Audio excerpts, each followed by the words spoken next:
Why the men of Bree are terrified of Fornost and call it Deadman's Dike. Arvedui was the last king of the Arvedui, one of the northern kingdoms of the Dunedain. Bree lands, Shire, Elendil, and North Downs were all part of Arvedui once. It was prophesied at the king's birth that his royal line would cease to exist after him. Hence, he was named Arvedui, which is Sindarin for the last king. Arvedui ruled from the capital at Fornost Errain, but one day the witch king of Angmar captured Fornost, and dark creatures pillaged the capital. After that, the Bree folk have feared the remnants of Fornost Errain, calling it Deadman's Dike. Arvedui and his followers fled from their home and hid in the old dwarven mines. With them, they brought heirlooms of their kingdom, the two Palantiri. Palantiri were the seeing stones that could be used to communicate with each other over distance, the Skype stones of Middle-earth. They also took with them the Ring of Barahir. In Lord of the Rings, the movie,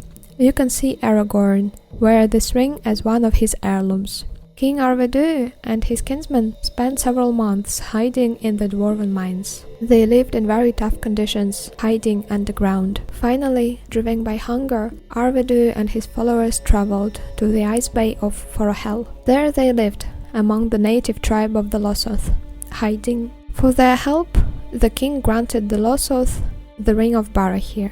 An elf friend of the king was Cerdon the shipfarer. Cerdon sent a ship to rescue Arvedui and his kinsmen.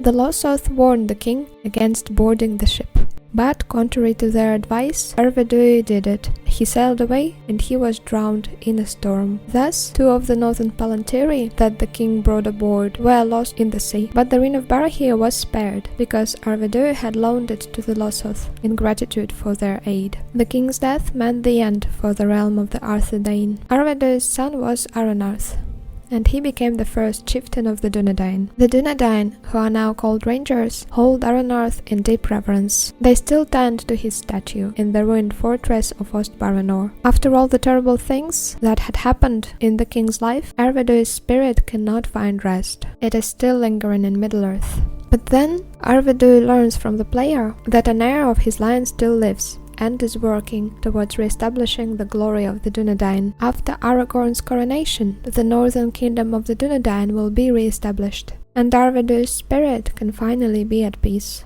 and move on from lingering in Middle-earth.